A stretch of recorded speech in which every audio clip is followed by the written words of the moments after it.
Good morning, everyone. Good morning. All right.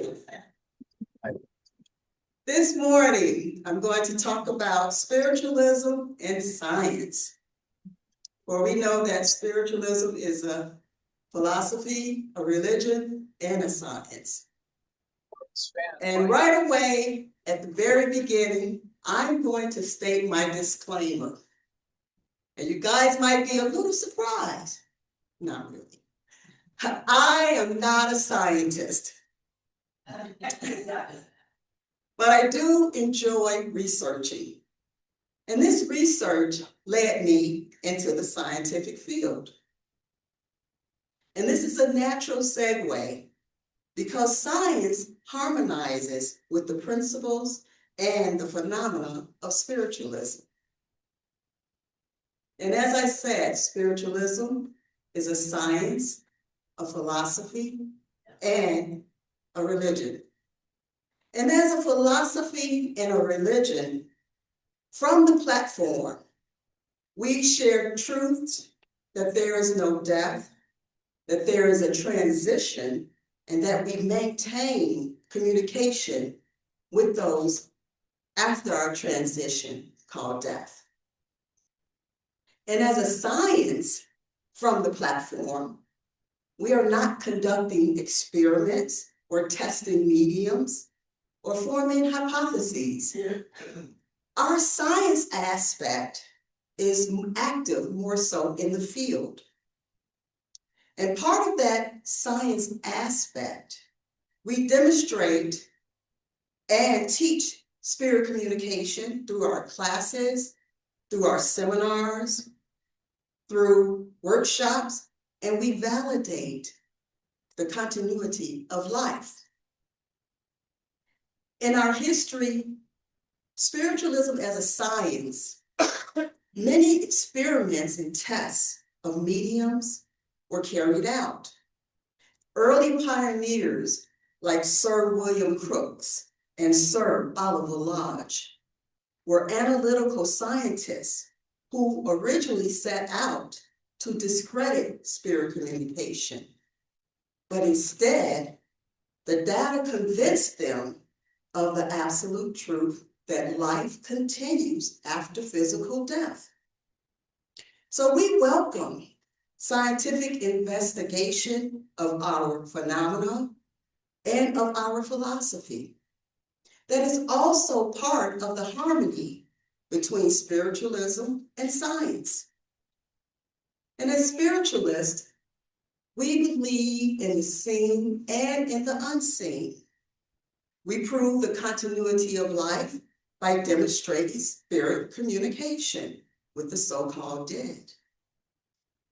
As we continue exploring the harmony between spiritualism and science, I want you to look at things from a spiritual lens, because we know that infinite intelligence is in all things, and that God energy is omnipotent, meaning that there is nowhere that God is not, including the scientific field. And when we dissect some of these scientific principles through that spiritual lens, things get very fascinating. Now, take quantum physics, the branch of science that studies matter and energy at the atomic level, the atomic and subatomic levels. The subatomic levels, that's the realm of electrons, protons, and quarks. And when I say electrons, protons, and quarks, I go like this, because I'm talking about teeny, tiny, little, almost invisible level that scientists have discovered a phenomenon in this teeny, tiny level. And that is called quantum entanglement. And simply put, quantum entanglement is having two particles becoming so deeply linked that the state of one instantly dictates the state of another, regardless of distance. So if you manipulate this one on this particle on this end, this particle instantly behaves the same exact way. They're bonded and they're connected, even though they have distance between them. They stay connected even when they're separated. Even when they're separated by galaxies, they are still connected. At these subatomic levels, protons, electrons, and quarks, this matter is completely defying classical physics. These teeny tiny protons, electrons, and quarks act simultaneously as solid particles and as fluid waves. And this isn't supposed to be happening according to the old rules, according to classical physics. This quantum physics completely break the laws of conventional classical physics, forcing scientists to map out their behavior with entirely new mathematical equations. Now I hear you asking, well, what do these tiny subatomic particles have to do with spiritualism? What do it have to do with religion? What do it have to do with our philosophy? Think of it this way. On a larger scale, classical physics rules our predictable everyday world. Cars drive forward. Gravity causes things to fall down to the ground. Time moves in a linear fashion. That is the realm of our everyday consciousness. We wake up every morning and the sun rises and it sets. It's constant. But on a smaller scale, quantum scale, particles defy time. Particles pass through solid walls and stay connected across galaxies. This altered state is comparable to mystic phenomena like apports, which is matter passing through matter. It's comparable to clairvoyance and precognition, where we see visions completely outside of linear time from the past and from the future. I received a reading from a medium here years back, and it was a cutesy reading at the time. And she said, I was playing hooky. She said, oh, you were happy. You were like, oh, I'm playing hooky. And it was a cutesy reading. She gave me more, but she gave me that. It was a cutesy reading. I thought, oh, thank you. Thank you for that. And I accepted it and I went on until it actually happened. It hadn't happened when she gave it to me. And when it happened and I was in that situation, right at that moment, I was doing exactly what she said I was doing. I was sitting there and I was like, I'm playing hooky. I'm playing hooky. I was playing hooky from school, not school, hooky from work. And I was happy with who I was with. We were going to make a great day out of it. And I was like, I'm playing hooky. And it hit me instantly. She had already told me this in a reading. So that's out of time. That's out of sequence. That's something she saw before it had even happened. Quantum physics is behaving differently than our usual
Sound is off.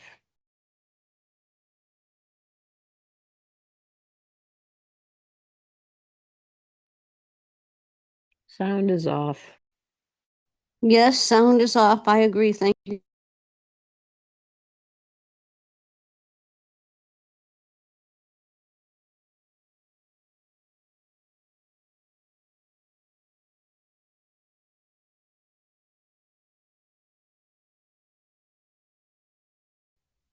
Andrew's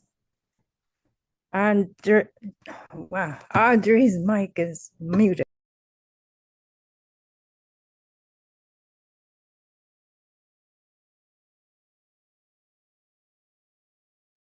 Maybe we should all start waving our hands. Or put up a sign, write a sign that says sound is muted and show it to her.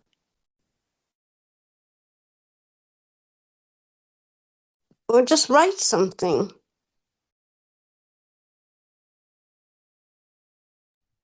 I think people are typing in, but they're not reading it. I mean, I'll go get some paper. Get a piece of paper and write sound is muted and put it in front of your picture.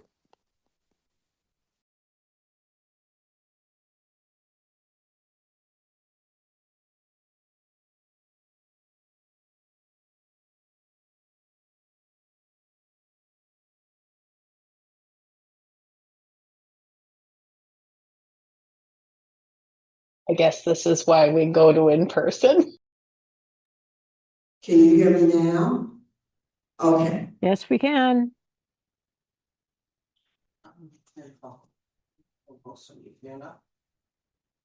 Not sure where you dropped off at. Sorry about that online.